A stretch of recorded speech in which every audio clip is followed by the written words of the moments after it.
I grew up on a little farm in West Texas in a very poor family. And the events at A&M were very formative for me because there were no student loans, so I had to make my way through school. So by the time I finished college, I had 3 different businesses. I was a chemical engineer by training and went back to law school at Texas University in Austin. We're hotel developers. We build hotels, and then we have a management company that does a great job of running those hotels for us. The company has been in existence in one form or another for about 50 years. In the beginning, we developed apartments, condominiums, we developed all types of properties. On the hotel side, we started about 25 years ago to specialize only in hotels. We had a shopping center in Sherman, Texas, and we had a piece of ground left over. What are we going to do? So I said, let's do a hotel. We had no clue what we were doing, of course. And so we built a hotel, and it took off because there was a lack of hotel rooms in the market. So we thought we'd found the Holy Grail. We had been building Ramada Inns in the Northwest, in Oregon and Washington. We had the franchise for 2 states, and they started to trail off a little bit in popularity. So I thought, well, this is pretty easy. We're just going to do our own brand. So we built 16 of our own brand Greenwood Inns. This started as a small family business, and as we've grown, it's been very important to Gene to maintain a family-style atmosphere. I think he's done a great job of that. It's something that we strive to maintain every day, and I think the people appreciate it. We have a family culture in our company that we protect at all costs, and we like to think of each of our managers and each of our personnel at the property level of being part of that family. We want everybody to be happy. We want them to be proud of that hotel they work in. We try to interact with all of our people and keep them on board and make them feel free to come to us if they have a problem. We have a total open door policy. Anyone in the company can call me. They can call any one of our executives at any time. Our employees take a lot of pride in the company because they see that we take a lot of pride in the company. I have the most pride in selecting and keeping outstanding associates. I think that's the lifeblood of our business, and it's important.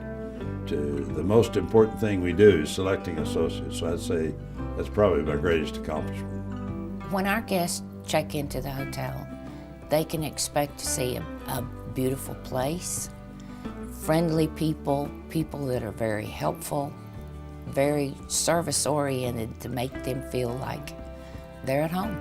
Every employee is a salesperson, from the national sales manager on down to the maids.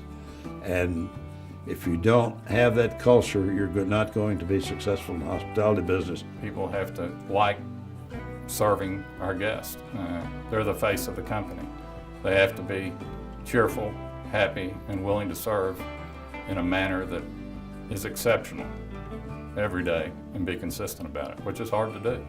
I measure the performance of the company, obviously, like everyone else, with the bottom line and how it relates to our peers. But I further measure it by how happy our associates are. Selecting a site is probably at least 50% of the success of the hotel business. So we study intensely the occupancy rates in the various markets, and then we try to select the best site in that market, and we'll overpay for a site if we need to get the best site. And as far as brand is concerned, the 2 major brands in the market, as everyone knows, are Marriott and Hilton. We haven't built any other brands.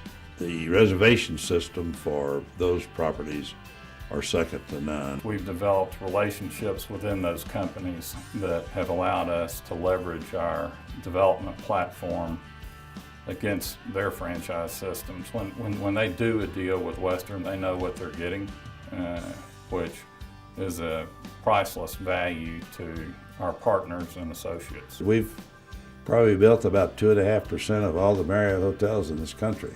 Once we have a financial partner, they always stick with us because we deliver great returns to our partners. We have one partner who has been in over 40 deals with us, and they have recently written us letters telling us that they've earned on average over 30% on their money. So we take a great deal of pride in the fact that once a partner invests with us, they pretty generally don't invest with anyone else after that. Their return on their investment is how we keep score, and that's how they keep score. It's how the franchisors keep score. So you have to drive results and stay ahead of the curve, and that's what we strive to do every day. I don't always measure it by the income, although that's the way you keep score. So it's necessary to make money. If you don't make money, nothing else matters. But money is like fertilizer. If you don't spread it around, it doesn't do any good for anybody. So we like to make money, but we like to distribute part of it to our associates and to our partners. We want to be fair and forthright with the people we deal with. I'm a great believer in community service and philanthropy. If you're fortunate enough to make money, you need to spend some of that money, give some of that money back to the community. And I love for our people at the associate level and at the property level to become involved in that process. It makes you feel good, you've helped them, and it also helps the community.